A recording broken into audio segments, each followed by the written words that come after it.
സംസ്ഥാനത്തെ ഏറ്റവും വലിയ ശുദ്ധജല തടാകമായ ശാസ്താംകോട്ട കായൽ സംരക്ഷണത്തിന്റെ മറവിൽ ലക്ഷങ്ങളുടെ അഴിമതിയെന്ന ആരോപണം. വിവരാവകാശ രേഖകൾ ഉൾപ്പെടുത്തിയാണ് പൊതുപ്രവർത്തകർ ആരോപണം ഉന്നയിച്ചിരിക്കുന്നത്.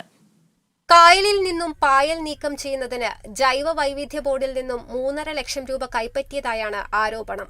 ഇപ്പോൾ ഈ അടുത്ത കാലത്തായി ഈ തടാകത്തിന്റെ 59.5 ലക്ഷം രൂപ ചെലവഴിച്ച നമ്മുടെ ജോയിന്റ് ബയോഡൈവേഴ്സിറ്റിയുടെ പ്രവർത്തനത്തെ സംശയത്തോടെ കണ്ടിട്ടാണ് ഞങ്ങളൊരു വിവരാവകാശം കൊടുക്കുന്നത്.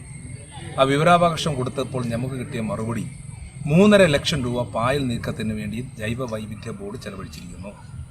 ഇവിടെ മത്സ്യക്കുഞ്ഞുങ്ങൾ ഇടാൻ ലക്ഷങ്ങൾ ചെലവഴിച്ചിരിക്കുന്നു, പരീക്ഷണങ്ങളും നടത്തുവാൻ വേണ്ടി ലക്ഷങ്ങൾ ചെലവഴിച്ചിരിക്കുന്നു. തടാകത്തിൽ നിന്നും പായൽ നീക്കം ചെയ്തത് വിവിധ സന്നദ്ധ സംഘടനകളുടെയും NCC, SPC എന്നിവരുടെയും നേതൃത്വത്തിലായിരുന്നു. സന്നദ്ധ സംഘടനകളുടെ പ്രവർത്തനങ്ങളുടെ മറവിൽ പണം കൈപ്പറ്റിയതായാണ് ആരോപണം. വിഷയത്തിൽ സമഗ്ര അന്വേഷണം നടത്തി കുറ്റക്കാർക്കെതിരെ നടപടി സ്വീകരിക്കണമെന്ന് ബ്ലോക്ക് പഞ്ചായത്ത് അംഗവും കോൺഗ്രസ് നേതാവുമായ തുണ്ടിൽ നൌഷാദ് ആവശ്യപ്പെട്ടു. ഈ തുകകൾ കൈപ്പറ്റിയത് ശരിയായ കീഴ്വഴക്കമല്ല. അങ്ങനെ കൈപ്പറ്റിയിട്ടുണ്ട് എങ്കിൽ അവർ നിർബന്ധമായി ആരാണോ കൈപ്പറ്റിയവർ ആ കൈപ്പറ്റിയത് ഞങ്ങളാണ് എന്ന് പറയാൻ അവർ ധൈര്യം കാണിക്കണം. കൂടാതെ ഇത് ഇങ്ങനെ ചെലവഴിച്ചതിനെ പറ്റിയുള്ള ഒരു അന്വേഷണം കൂടി നടത്തണം.